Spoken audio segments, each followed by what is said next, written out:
Seperti Yang kedua itu. tadi apa? Perlindungan hukum terhadap pekerja. Ya, sebelumnya. Yang pertama kan pengawasan Depnaker. Ya, Ya, yang dan kedua yang kedua perlindungan perlindungan hukum. hukum. Ada satu Ya, lagi apa tadi? cuma dua, Pak. Oh, dua aja ya. Ya, Hmm. Pak. Betul. Jadi pokok permasalahannya dua ini aja ya, Betul, pengawasan dan perlindungan hukum. betul, Pak. Udah masuk.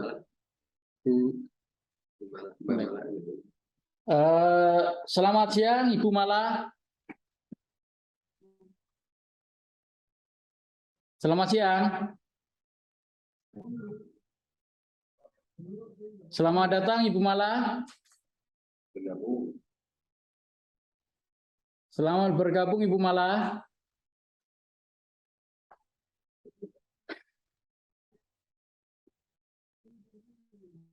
Ya Pak, selamat siang. Selamat bergabung, Ibu Mala. Iya, selamat siang Pak. Ya, perkenalkan saya Dwi Saputro Nugroho dari Biro Humas Kementerian Ketenagakerjaan bersama rekan saya Saudara Fajar Ramdhani Saputro. Sekarang kita sedang melaksanakan tugas permohonan informasi mengenai penelitian skripsi dari Saudari Christine dari Fakultas Hukum Unpad, ya kan? Yang kurang lebihnya mengenai masalah pelaksanaan alih daya. Izin Pak, saya boleh kita menunggu pimpinan saya dulu karena beliau akan Oh, silakan. Kalau ya, gitu mungkin ya bisa Ibu Mala mungkin menyapa Saudari Christine dengan bahasa apa namanya ringan-ringan. Selamat siang, Bu Mala. Siang, Mbak Christine. Maaf nggak bisa on kamera lagi di luar soalnya. Baik, Bu. Oh, iya.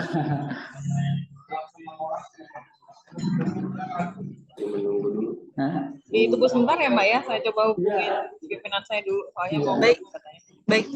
Ya mungkin Mbak Christine bisa cerita sedikit lagi, lanjutin tadi.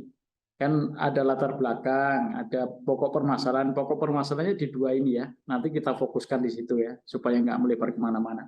Iya, betul Pak. Saya mengangkat terkait fungsi pengawasannya sih Pak. Mengapa bisa sampai ada perusahaan yang tetap beroperasi dalam hal Tadi PT apa Mbak? PT SB Asa Pratama. SB Asa Pratama Palembang. SB Asa Pratama. Jadi pelaksanaan alih daya dalam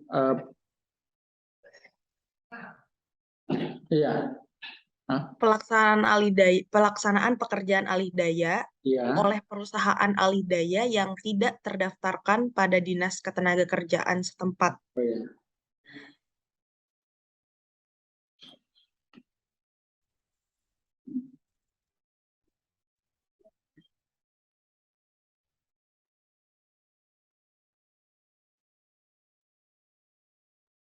Pelaksanaan alih daya dari perusahaan alih daya yang tidak terdaftar di perusahaan alih daya Setapastu di kasus PT SB Asa Pratama. Ya. Iya, Pak. Pada Dinas Ketenagakerjaan. Ya, tidak terdaftar di Dinas Ketenagakerjaan. Pak, betul.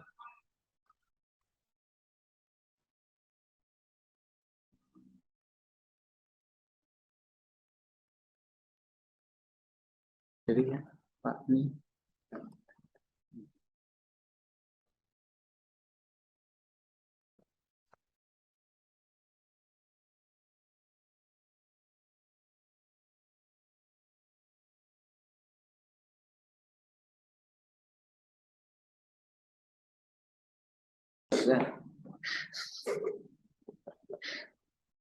Jadi host ya.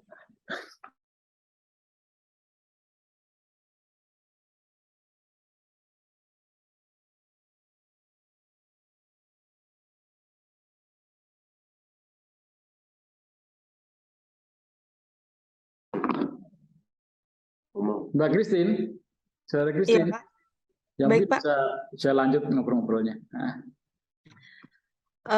Ya itu sih Pak. Cuma saya juga kemarin dapat kabar dari, saya sempat ngehubungin Dinas Ketenagakerjaan Palembang juga Pak lewat WhatsApp terkait permohonan data mengenai profil perusahaannya gitu loh Pak untuk dibawa ke bab 3.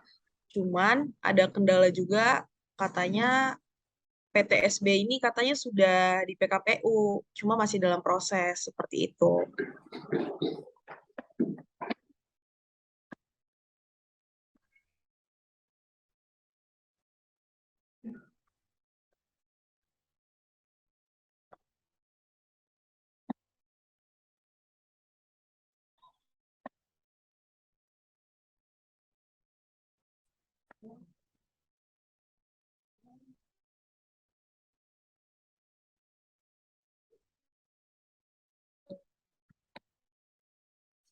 Jadi sekarang sampai semester awal bab berapa nih? 3 ya?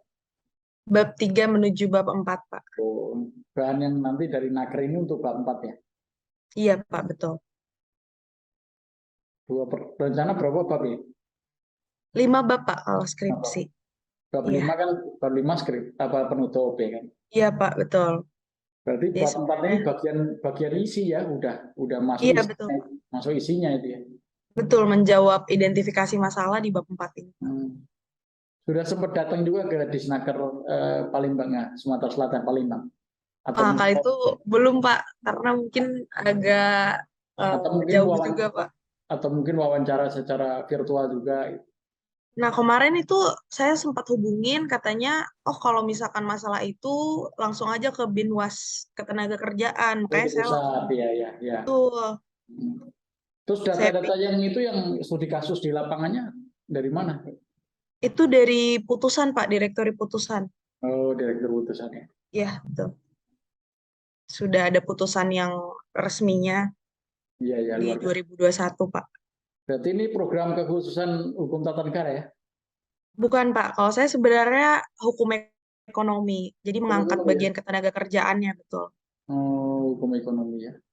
Iya. Karena kalau di Unpad. Ada berapa program kekhususan di Unpad? Di Unpad itu ada 9, Pak. Pidana, perdata, ekonomi, teknologi informasi, tata negara, administrasi negara, internasional, transformasi bisnis, hukum sosial ya. ya, dan lingkungan dan agraria. Oh iya, lingkungan agraria. Iya. Iya, Pak, lumayan banyak. Kalau bisa 3,5 tahun itu termasuk ini mahasiswa cerdas. Amin, Pak. Iya. Mau ngejar ini juga sih, Pak. Tahun depan katanya ada pembukaan PNS kan, saya pengen daftar. Oh, betul ya. Yang penting usianya kan masih cukup, masih Iya. muda, masih jauh kan. Iya, Pak. Jadi semoga bisa lancar sampai bulan 12. Nanti bulan Februari lulus saya mau daftar PNS sih, Pak. Semoga. Masuk PNS, tuh nanti jadi PNS 3-4 tahun atau 5 tahun S2 ya kan gitu kan. Iya, Pak. Tapi harus PNS juga karena ini apa namanya ngejar umurnya kan. Iya, Pak, betul. Selama dari bab 1 sampai bab 3 ada ini yang kendala-kendala atau mungkin kemarin ada sih, Pak, kendala kecil itu saya sempat ganti objek penelitian. Sebelumnya saya ambil masalah perusahaan outsourcing juga.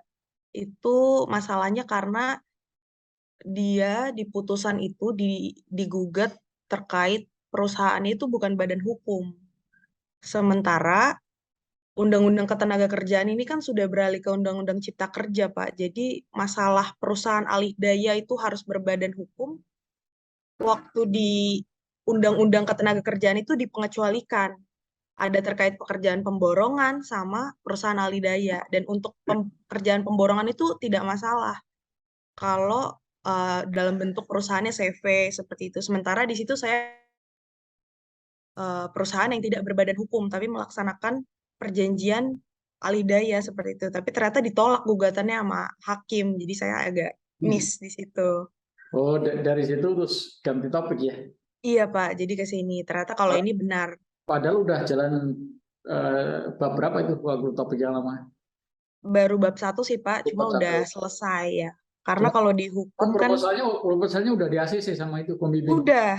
Udah. Nah, udah di ACC. Ada ke miskomunikasi juga sama dosennya, Pak, kemarin. Oh, ternyata saya nggak lihat juga putusannya, katanya. Terus yang inisiatif untuk mengganti topik itu dari pembimbingnya atau dari Mbak Christine sendiri? karena sudah ada penolakan dari dosennya, takutnya nanti kamu pas lagi diuji, dicecar, nanti dikejar-kejar sama dosen penguji, lebih baik ganti aja. Oh ya udah nggak Ganti. masalah. Ya, akhirnya saya cari-cari di direktori putusan, oh ada objek penelitian yang kurang lebih tidak merubah latar belakang saya terlalu jauh gitu, Pak. Oh iya ya, yang masih itu ya. Masih tentang outsourcing dan soal administrasi juga gitu. Iya. Jadi udah baca ya Undang-Undang Cipta Kerja sama PP turunannya yang kaitannya sama alih daya? Udah, Pak. Sudah Sudah, ya? Pak. Hmm. Sudah. Mungkin saya ada sedikit pertanyaan sih, Pak. Pertanyaan kecil aja. Kan di awal-awal itu ada Permen Ketrans ya, Pak ya? Permenaker Trans. Nah, itu tuh sebenarnya masih digunakan tidak sih, Pak, dalam dalam pelaksanaannya? Sementara sekarang sudah ada PP 35. Namun di putusan yang saya temukan kemarin, dia masih ada Kepmen, maaf Pak. Kepmen Naker Trans. Ya ini yang Itu masih Permenaker nomor berapa nih? Kepmen nomor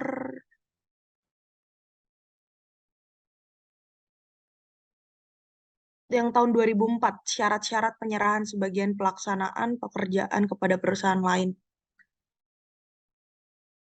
Keputusan Menteri Tenaga Kerja dan Transmigrasi tahun 2004, nomor 10. Coba kita lempar ke Bu Mala ya. Bu Mala, selamat siang. Bu Mala.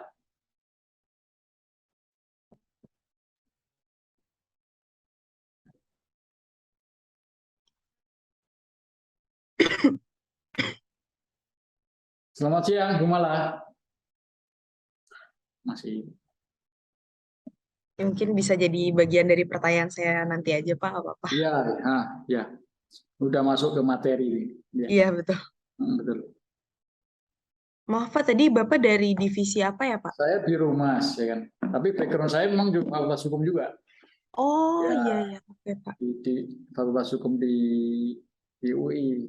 Tapi waktu itu kan saya ini hukum tata negara, setahu saya itu kalau masalah ketenagakerjaan itu.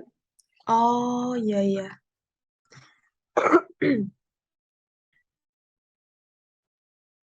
Tapi ke humas ya, Pak, masuknya? Ya, ya kalau di pemerintahan kita ditempatkan di mana aja siaplah.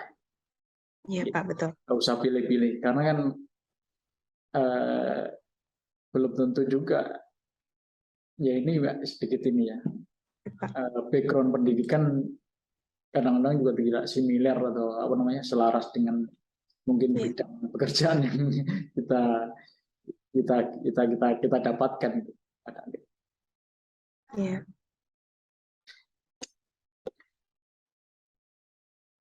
Jadi turunan Undang-Undang Cipta Kerja itu yang klaster ketenagakerjaan kan turunannya ada 4 itu PP 35, 36, 37, 38 ya tahun 2021 ya itu ada 4 buah ya yang klaster ketenagakerjaan itu nanti bisa dicari di Google atau mungkin kita kalau kita cari filenya kita bisa kirim lah nanti lewat WA atau lewat emailnya Mbak Christine ya itu kan. Baik, Pak. Baik, Pak. Peraturan itu. Baik, Pak. Salah satunya ada juga tentang yang hal-hal yang baru, misalnya tentang jaminan hari tua, jaminan kehilangan pekerjaan, jaminan kematian, jaminan kecelakaan kerja. Ya. Ada 4 itu, JKK, JKP, JHT, JKN. Itu termasuk hal yang baru juga dari itu. Terus juga masalah-masalah seperti perizinan itu KPLI itu tentang perizinan berusaha itu ada 5 KPLI yang masuk di klaster ketenagakerjaan itu. Detailnya nanti kita bisa share ulang ada 5 lah dari sekian ratus atau sekian berapa 1.500 berapa KPLI itu turunan dari Cipta Kerja itu. Oh iya iya. Nah, yang tentang alih daya itu juga ini juga sempat menjadi perdebatan atau diskusi yang serius itu. Misalnya bukan.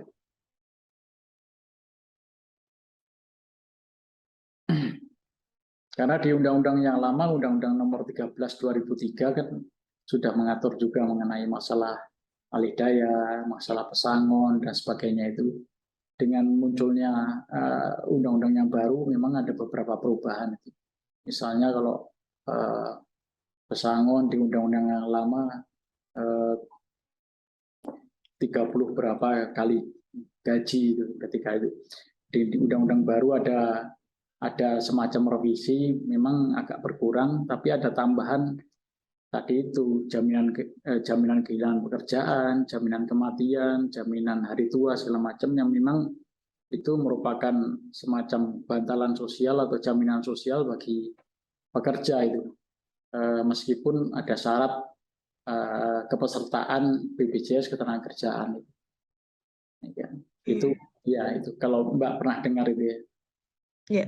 Termasuk juga yang dinaker itu bantuan subsidi upah itu juga merupakan semacam jaminan sosial bagi para pekerja dan buruh gitu kan, di luar jaminan sosial yang lainnya itu. Tentu ada syarat tadi itu kepesertaan di BPJS ketenagakerjaan itu kan. Itu. Dan dia membayar iuran tiap bulan ya. Terus kemudian dari potong gaji itu.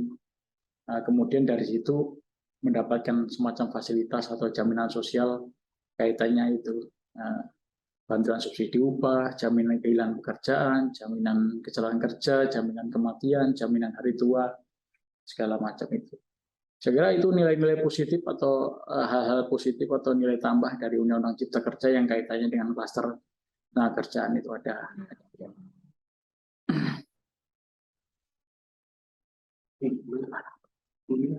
Bu Mala, selamat siang. Belum ada ya, belum ada. Selamat siang Bu Mala. Ya, siang Pak.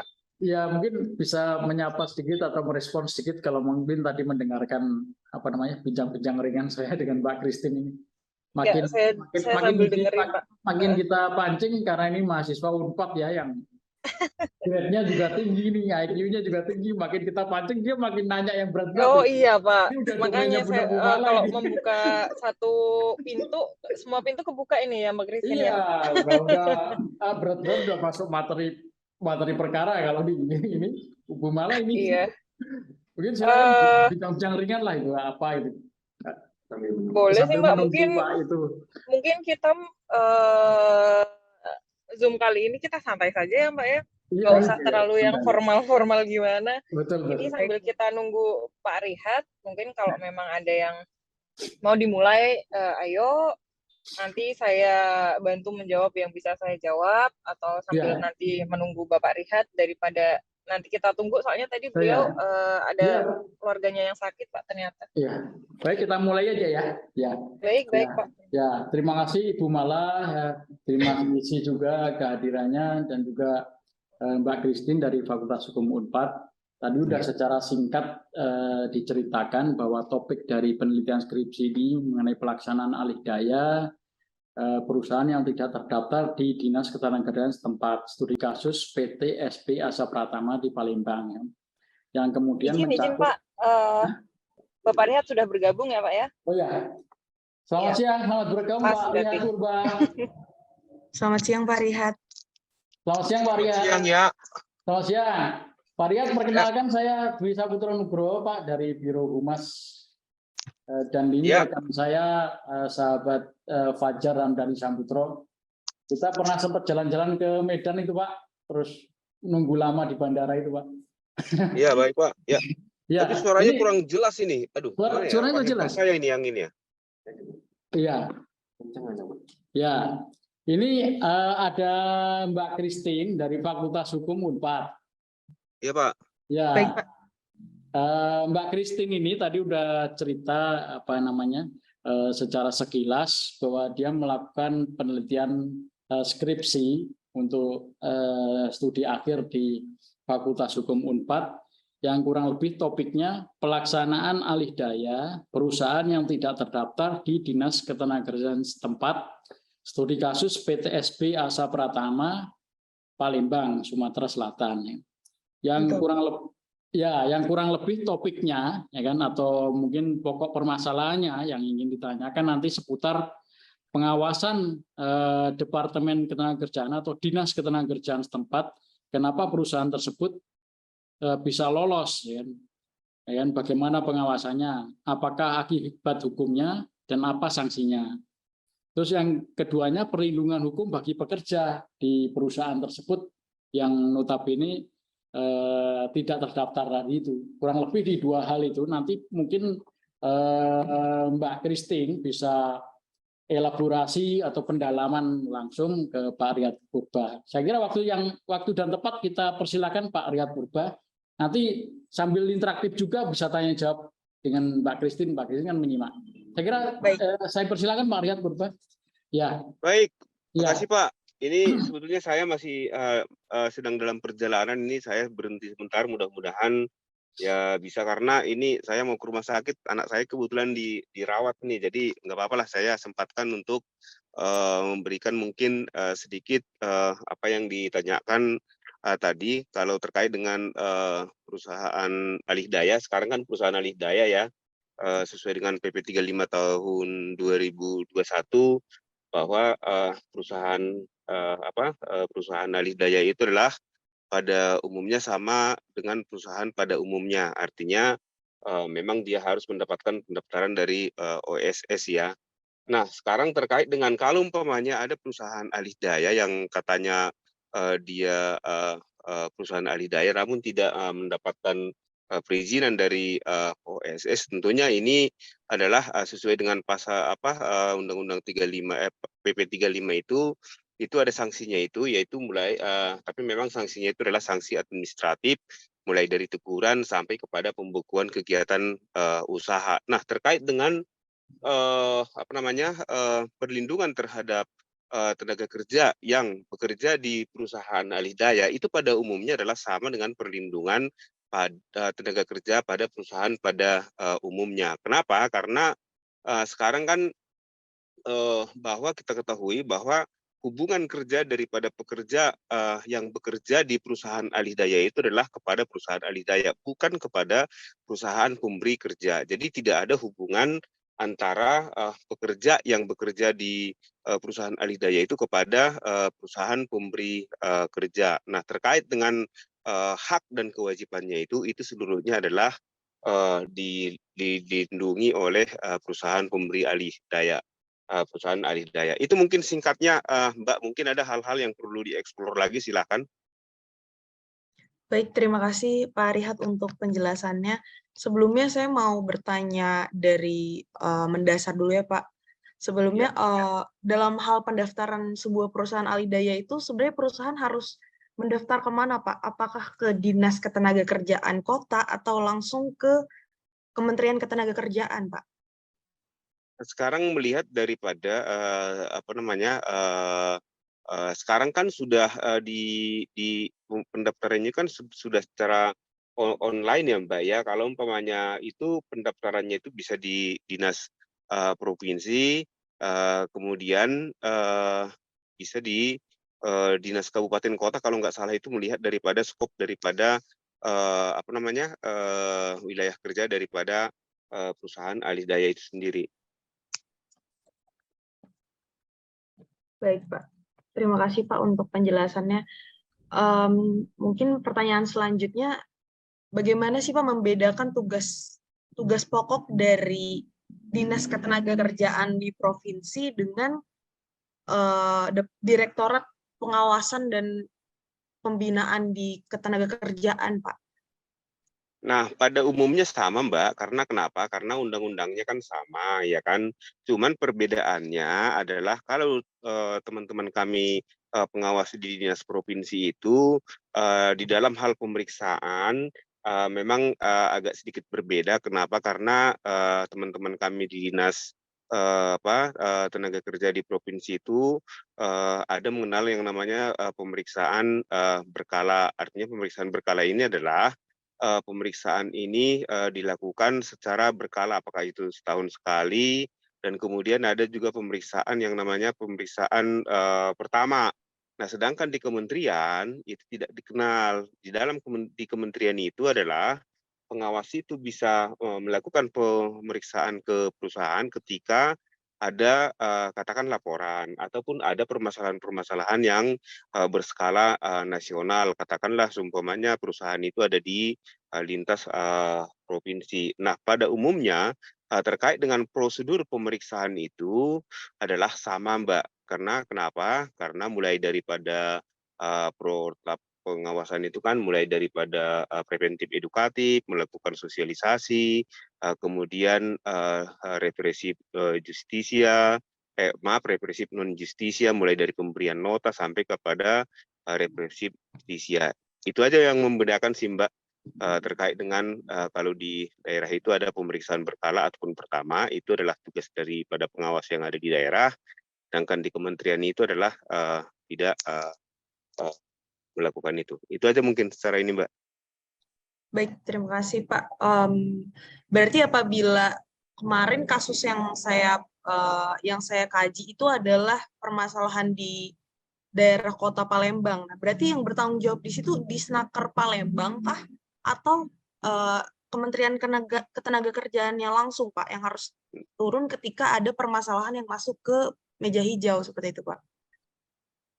Gini Mbak, sekarang kan sesuai dengan Undang-Undang Nomor 23 tentang otonomi daerah, bahwa pengawas itu sudah ditarik ke provinsi, ya kan? Nah, tapi walaupun pengawas itu secara fungsional adalah pegawai provinsi, namun tetap saja melakukan pemeriksaan itu di kabupaten kota. Nah, sekarang tergantung hal tersebut di kota mana, bukanlah di kota mana, kemudian itu adalah juga ketika itu di dalam hal pemeriksaan itu adalah menjadi tugas daripada pengawas ketenagakerjaan di Provinsi Sumatera Selatan. Kalau terkait dengan kepengawasan, Mbak ya, tapi kalau umpamanya terkait dengan mediasi, itu teman-teman kita mediator itu masih ada di kabupaten kota. Nah, sekarang pertanyaannya dalam hal terkait pengawasan atau terkait dengan mediasi, gitu Mbak? Iya Pak, terkait apabila ada mediasi yang masuk ke pengadilan seperti itu, apakah akan ada perwakilan dari Kementerian Ketenagakerjaan sendiri atau cukup akan dihandle oleh Dinas Ketenagakerjaan Provinsi? Kalau terkait dengan pengawas, kan pengawas ketenagakerjaan itu kan sudah ada di provinsi. Jadi itulah sebagai perwakilan pemerintah pusat di provinsi. Kalau terkait dengan pengawas ya Mbak ya. Jadi Baik, kalau terkait dengan mediator juga, saya kira tidak jauh beda dengan itu. Cuman bedanya adalah kalau mediator itu secara fungsional masih ada di kabupaten kota, ada di provinsi, kemudian ada di kementerian. Sedangkan pengawasan itu tidak ada lagi secara fungsional di kabupaten kota, tapi hanya di provinsi dan kementerian itu. baik Pak. Berarti kalau saya boleh konfirmasi untuk alur pendaftaran sebuah perusahaan itu pertama-tama langsung mengikuti alur OSS saja ya Pak ya? Iya benar Mbak, karena sudah tidak ada lagi yang sistem bawa-bawa map seperti itu, tapi secara secara aplikasi sudah tersedia terkait dengan pendaftaran ke ketenagakerjaan. Mungkin nanti kalau terkait dengan pendaftaran itu mungkin Mbak Mara nanti bisa nambahin, Mbak. Baik Pak. Baik, terima kasih Pak. Saya lanjut dulu mungkin Pak. Di Ya. dalam PP 35 tahun 2021 itu ada dikatakan yang namanya syarat wajib sebuah perusahaan yang mendaftar itu harus memenuhi norma, standar, prosedur, Ya. kriteria perizinan. Nah, standar dari yang dimaksud PP 35 ini apa sih Pak sebenarnya? Ya, tentunya adalah katakanlah kalau norma ini tentu terkait dengan ketenagakerjaan ya. Kalau norma ketenagakerjaan itu tentunya katakanlah bahwa waktu kerjanya itu harus sesuai dengan aturan yang ada dalam undang-undang, kemudian persyaratan-persyaratan ketiga, kemudian juga upahnya itu harus sesuai dengan upah minimum provinsi, kemudian juga ada hal-hal yang diatur dalam peraturan ketenagakerjaan terkait dengan syarat kerja. Contoh kalau syarat kerja itu adalah ketika merekrut seorang pekerja, tentunya harus ada perjanjian kerjanya. Perjanjian kerjanya itu apakah perjanjian kerja waktu tertentu ataupun perjanjian kerja waktu tidak tertentu. Nanti itu melihat daripada sifat daripada pekerjaan itu sendiri. Kalau dia PKWTT ataupun perjanjian kerja waktu tidak tertentu, tentunya diperuntukkan bagi pekerjaan yang bersifat tetap ataupun terus-menerus. Tapi ketika perjanjian kerjanya itu dibuat secara PKWT, itu adalah untuk pekerjaan yang sifatnya sementara ataupun dapat diperkirakan penyelesaiannya. Kemudian juga sebuah perusahaan itu, ini kan kita bicara norma ya, ketika mempekerjakan 10 orang atau lebih, tentunya harus membuat peraturan perusahaan.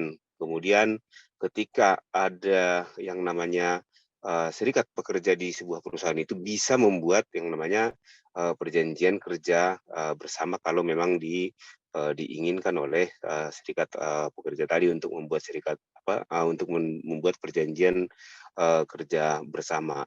Itu mungkin maksudnya di situ Mbak, terkait dengan harus memenuhi syarat norma daripada sebuah perusahaan gitu. Baik Pak, mungkin tadi saya mendengar Bapak menyebutkan terkait perjanjian kerja bersama apabila ada serikat. Apa sih Pak sebenarnya keuntungan ketika dalam perusahaan terus ada sebuah serikat lalu dibuat perjanjian kerja bersama? Sebenarnya itu manfaatnya untuk pekerja itu apa Pak? Ya gini Mbak, kalau terkait dengan serikat ini kan menurut Undang-Undang Nomor 21 Tahun 2000 tentang serikat pekerja serikat buruh, bahwa serikat pekerja atau seseorang pekerja bukan seseorang untuk mendirikan serikat pekerja atau serikat buruh itu tidak boleh dianjurkan dan tidak boleh dihalang-halangi. Nah, kalau umpamanya terkait dengan keuntungannya mendirikan serikat, nah tentunya adalah kalau keuntungannya, saya tidak katakan keuntungan sih, tapi ketika ada serikat, maka serikat inilah menjadi sarana untuk memperjuangkan hak-hak daripada pekerja, dan kemudian serikat itu bisa menjadi perwakilan pekerja untuk memperjuangkan hak-hak pekerja di pengadilan. Salah satunya itu, Mbak. Baik Pak, terima kasih. Untuk serikat ini apakah perlu pendaftaran juga Pak terhadap keresmian atau legalitas dari serikat pekerja ini Pak? Itu hanya dicatatkan, Mbak, dicatatkan di Dinas Tenaga Kerja. Catatkan di Disnaker ya Pak. Di provinsi Pak?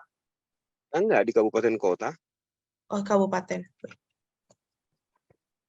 Baik, mungkin selanjutnya Pak, ketika sebuah perusahaan itu sudah terdaftar di website OSS, output apa sih Pak yang diterima? Apakah ketika kita mencari dan perusahaan itu ada dengan beserta KBLI-nya, atau ada dokumen yang dalam bentuk fisik yang dipakai sebagai pegangan si perusahaan tersebut, Pak?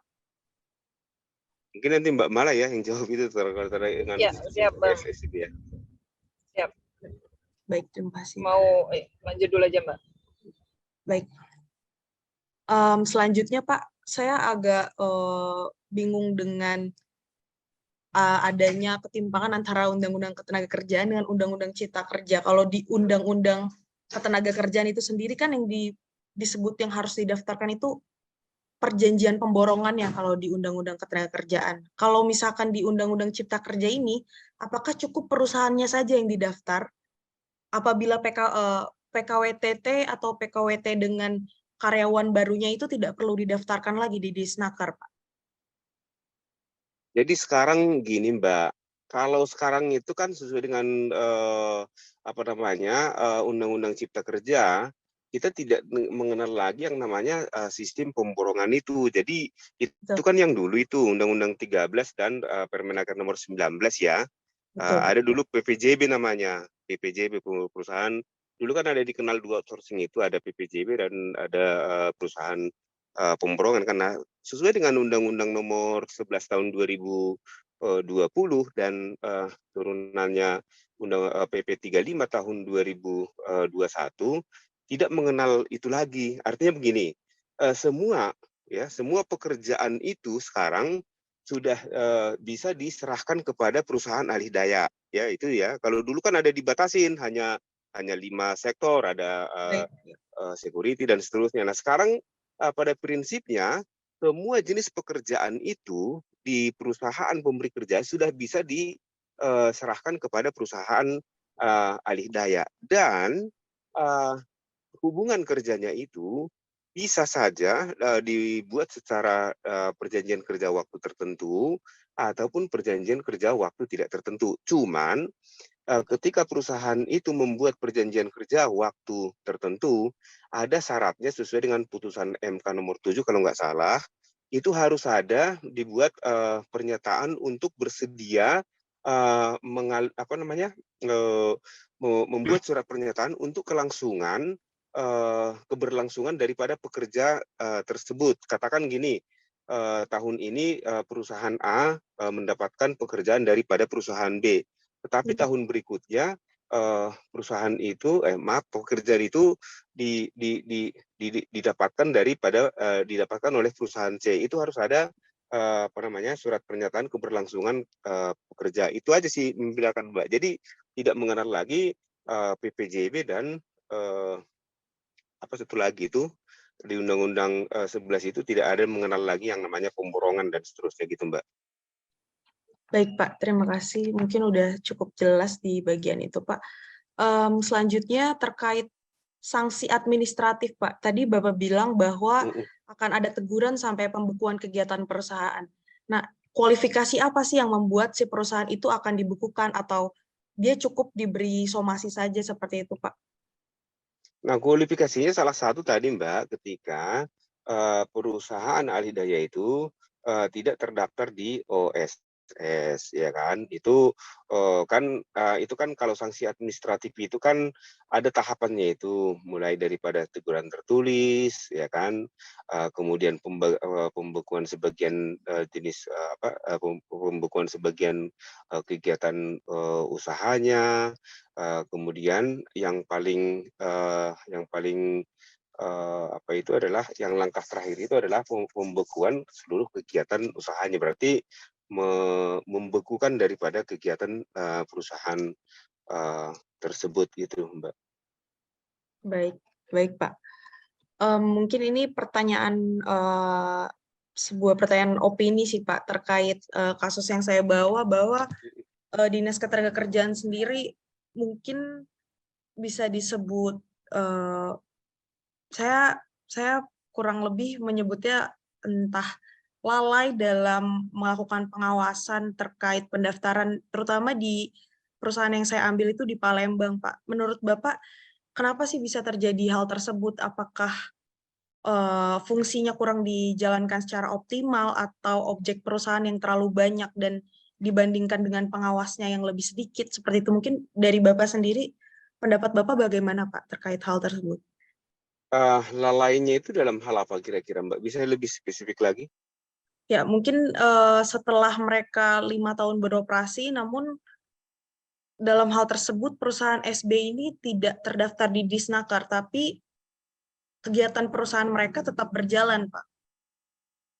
Oh, iya. Nah, kalau terkait dengan itu, Mbak, banyak sih faktornya sebetulnya. Mungkin bisa saja bahwa yang mau saya sampaikan sebetulnya adalah itulah gunanya memang dibuat sistem OSS ini. Kenapa? Karena ya memang mungkin dulu sebelum OSS mungkin ini banyak faktornya. Apakah karena faktor kesengajaan daripada perusahaan alih daya tersebut untuk tidak mendaftarkan, atau mungkin karena ketidaktahuan, atau mungkin karena faktor lain, kan itu kan bisa saja mereka karena sengaja ataupun karena ketidaktahuan ataupun karena mengulur-ulur kegiatan pendaftaran daripada perusahaan tersebut. Nah kan gitu, ini kan kita tidak tahu persis ini apa penyebabnya. Nah kalau dikaitkan adanya fungsinya, ya kan, mestinya setiap perusahaan itu tentunya harus dilakukan pengawasan oleh pengawas ketenaga kerja. Cuman biasanya teman-teman kami di daerah ketika tidak ada pengaduan yang masuk ke dinas tersebut, ya kan, teman-teman kami itu melihat daftar daripada perusahaan itu adalah berdasarkan data yang WLKP kan gitu ya. Katakanlah perusahaan ini WLKP-nya tidak ada. Nah, tentunya kan belum ada suatu jaminan bahwa pengawas itu mengetahui keberadaan daripada perusahaan tersebut. Coba kita bayangkan kalau perusahaan itu berada di sebuah gedung yang bertingkat, kita kan tidak mungkin tahu semua perusahaan apa yang di sana ya. Nah, tapi dengan sistem OSS ini kan secara terkoordinasi, Mbak, secara terkoordinasi, baik mulai dari WLKP dan seterusnya. Itu mungkin salah satu penyebabnya. Mungkin bisa saja mungkin karena kurangnya pengawas, ya memang ini juga menjadi salah satu faktor juga sebetulnya. Kenapa? Karena dengan rasio pengawas dengan jumlah perusahaan yang ada, ini kan pengawas juga tidak akan mungkin bisa melakukan pemeriksaan ke sebuah perusahaan itu mungkin kalau dalam putaran 1 tahun itu mungkin tidak semua perusahaan bisa dilakukan pemeriksaan. Apakah ini karena pengawas itu tidak tahu bahwa perusahaan tersebut ada di situ atau seperti apa, ini juga mungkin bisa jadi menjadi faktor penyebab kenapa sampai ada sebuah perusahaan yang sudah berjalan 5 tahun, tetapi itu secara administratif belum memenuhi terkait dengan perizinannya. Mungkin bisa dilakukan pendalaman lebih lanjut karena kalau kami di kementerian ini hanya bisa memberikan penjelasan dengan kemungkinan-kemungkinan yang tadi. Dan mungkin bisa saja Mbak bisa langsung menanyakan ini kepada pengawas ketenagakerjaan yang ada di mana di Palembang biar mendapatkan jawaban yang lebih jelas dan lebih lengkap lagi gitu, Mbak. Baik, Pak. Terima kasih, Pak. Mungkin ini pertanyaan terakhir, Pak, terkait pelindungan hukumnya seperti yang Bapak bilang tadi. Jadi untuk perusahaan yang misalnya sedang diberikan sanksi administratif dalam bentuk pembekuan perusahaan, apakah pelindungan hukum yang dijaminkan kepada para pekerja sementara mereka alhasil akan diberhentikan pekerjaannya sementara seperti itu, Pak? Jaminannya apa sih, Pak? Nah, tentunya adalah ketika katakan sebuah perusahaan itu katakan sampai ini kan yang saya sebutkan ini kan langkah terakhir. Jadi di sistem di dalam hukum ketenagakerjaan itu, Mbak, semestinya untuk upaya pembukuan itu kadang adalah merupakan langkah yang paling terakhir sekali. Kenapa? Karena banyak hal yang kita pertimbangkan ketika mengambil langkah yang paling fatal tadi kita katakan ya. Tapi kalaupun katakan itu terjadi karena undang-undang ataupun peraturan sudah membuat seperti itu, tentu adalah menjamin hak-hak daripada pekerja tersebut ketika memang perusahaan itu sudah tidak proporsional lagi ataupun dibekukan sementara. Hak apa itu? Katakan kalau umpamanya pekerjanya itu adalah merupakan perjanjian kerjanya berdasarkan waktu tertentu, tentunya mereka harus mendapatkan upahnya selama dia bekerja di sana ataupun juga harus mendapatkan yang namanya uang kompensasi ketika perusahaan tersebut katakanlah seperti yang kita katakan tadi dihentikan sementara kegiatannya. Dan terhadap pekerja yang dengan sistem hubungan kerjanya itu adalah berdasarkan waktu tidak tertentu, maka ada muncul yang namanya di sana uang pesangon, uang penghargaan dan hak-hak yang timbul terkait dengan sebagaimana diatur dalam peraturan perundang-undangan. Tentu itu adalah merupakan jaminan bahwa hak pekerja itu tetap terlindungi walaupun seperti yang kita katakan tadi perusahaan tersebut dibukukan. Namun sekali lagi saya jelaskan, Mbak, terkait dengan langkah yang terakhir ini adalah yang paling dihindari oleh dalam penegakan sebuah aturan. Tapi kalaupun itu harus dilakukan, tentu undang-undang telah ataupun peraturan telah menjamin hal-hal tersebut. Mungkin itu Mbak. Mungkin itu ya. Baik Saya Pak, terima jalan dulu ya. Baik, Makasih terima ya. kasih Pak Saya Rihat, ya. terima kasih banyak. Hati-hati di Oke. jalan Pak. Yuk, Iya. yuk. Lanjutkan Mbak Baik. Mala deh sama teman-teman. Ya. Siap. Baik, kami sampaikan terima Siap, kasih Pak Pak Rihat Rihat. Purba di tengah kesibukan dan waktunya sedang dalam perjalanan Terima menyampaikan kasih Pak. untuk ya. Siap. Terima kasih Pak. Terima kasih Mohon banyak, maaf, Pak Rihat. hati-hati Izin live jalan ya. Pak. Yuk, Semoga yuk, sukses Pak. yuk, yuk. Ya, mari. Ya, itu Gimana Mbak? Christine, Sudah cukup jelas mungkin tadi ya. ada yang masih belum terjawab. Mungkin tadi ada yang terlewat soal dokumen apa aja sih Mbak yang biasa maksudnya yang biasa dipakai atau diwajibkan dalam satu perusahaan untuk mendaftar ke OSS seperti itu. Oke, baik. Mungkin cerita sedikit tentang terkait perizinannya tadi ya yang sudah disampaikan Pak Rihat. Sebenarnya untuk perizinan alih daya ini yang dulunya di kabupaten kota, di provinsi, sekarang sudah di online kan, jadi bisa dilakukan dimanapun melalui sistem OSS. Kemudian di sistem OSS ini diatur dalam PP 5 tahun 2021. Mbak sudah pernah baca? Belum.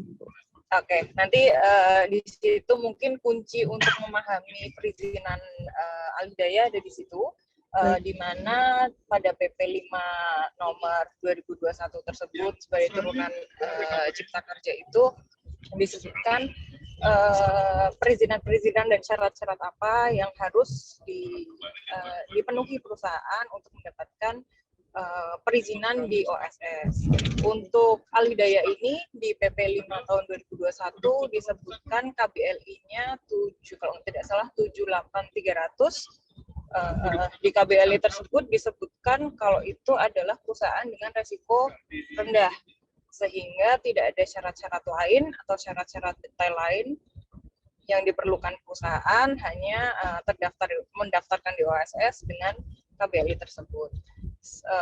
Sebagai contoh, jika suatu perusahaan punya tingkat risiko yang sedang atau tinggi, maka akan ada sertifikat standar yang harus diverifikasi oleh kementerian atau unit-unit terkait seperti itu, Mbak. Namun di alih daya ini dia masuk dalam kategori sektor perusahaan yang risiko rendah, sehingga tidak ada syarat-syarat khusus yang harus dipenuhi di OSS seperti itu. Baik, Bu. Selanjutnya mungkin tadi ketika kita sudah mendapatkan izin atau telah mendapatkan legalitas di OSS, output apa sih yang kita terima dalam bentuk fisik gitu untuk menandakan bahwa kita sudah terdaftar nih di Dinas Ketenagakerjaan? Oke. Untuk output dari OSS itu namanya nomor induk berusaha. Jadi kalau dulu ada SIUP dan kawan-kawan itu ada namanya TDP, sekarang sudah tidak ada lagi. Sekarang disebutnya nomor induk berusaha atau NIB. Setiap perusahaan yang melakukan pendaftaran atau mengurus perizinan di OSS, maka akan terbit namanya nomor induk berusaha, yang dimana apabila perusahaan tersebut membutuhkan izin khusus yang harus diverifikasi, itu juga NIB-nya sama. Nomor perizinannya akan sama dengan nomor NIB, seperti itu. Kemungkinan besarnya seperti itu. Baik. Jadi lembar NIB Mbak namanya. Nanti mungkin bisa di googling contohnya seperti itu. Baik Bu, mungkin sedikit saya mau tanya juga, bentuk konkret dari pengawasan ketenagakerjaan itu sebenarnya apa ya? Bentuk spesifiknya yang dilakukan seperti tiap bulan, apa sih sebenarnya yang dilakukan untuk melakukan fungsi pengawasan dari Disnaker atau Kemenker sendiri, Kemenaker? Lingkupnya mau Mbak lebih ke menjurus ke dinas atau ke Kemenaker nih? Soalnya agak sedikit ada perbedaan seperti yang dijelaskan Pak Rihat tadi. Mungkin boleh dua-duanya dari Disnaker dulu. Oke, terkait pengawasan sendiri, khusus, nggak khusus juga sih, terkait ketenagakerjaan, khususnya terkait Alhidayah, kalau di Kementerian Ketenagakerjaan, kita melaksanakan pemeriksaan itu pemeriksaan khusus dan ulang, Mbak. Jadi memang kalau ada pengaduan, ada hal-hal yang memang masuk ke kami, pengaduan-pengaduan dari masyarakat atau dari pekerja buruh, kami akan turun, namun apabila memang tidak ada pengaduan dan untuk upaya pertama dan berkalanya, pemeriksaan pertama berkala itu menjadi lingkup dari Dinas Tenaga Kerja Provinsi setempat. Seperti itu. Jadi untuk apabila suatu perusahaan Alhidayah nih berdiri, dia pertama harus ngurus OSS. OSS sudah dapat nomor induk perusahaannya, dia maka akan otomatis terintegrasi dengan wajib lapor. Wajib lapor ketenagakerjaan ini adalah base data ketenagakerjaan yang kita miliki, di mana dapat diakses oleh Kementerian Pusat maupun teman-teman dari provinsi atau daerah masing-masing. Sehingga nantinya jika ada teman-teman di daerah akan melakukan pemeriksaan, maka mereka dapat melihat dari WLKP, dan dari data WLKP itu mereka dapat melakukan pemeriksaan pertama maupun berkala. Seperti itu, Mbak. Berarti kalau WLKP ini hanya bisa diakses oleh Kementerian Ketenagakerjaan atau orang secara umum bisa melihat juga, Bu? Bisa melihat, coba.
Nah, kemarin sudah sempat saya cek, namun memang di WLKP tidak ada. Mungkin karena sudah PKPU tadi ya bilangnya ya, sudah tidak melakukan kegiatan usaha lagi, mungkin dia tidak ngurus di OSS atau tidak melakukan pendaftaran WLKP karena sudah tidak beroperasi kembali, seperti itu. Bisa jadi.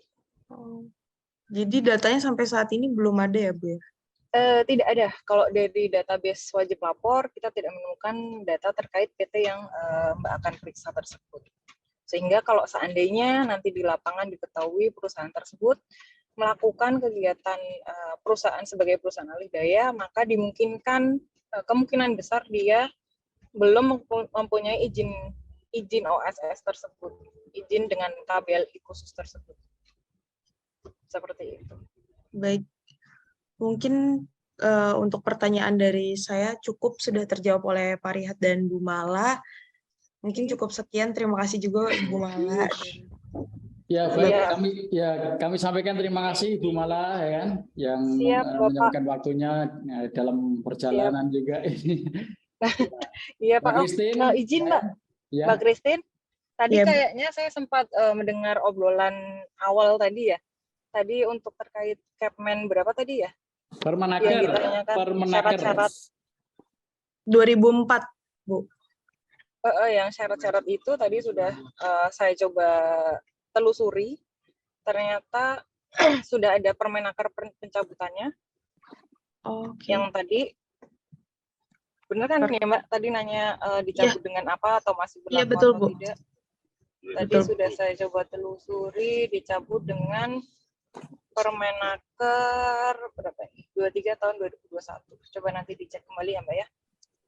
Baik, terima kasih Bu untuk informasinya.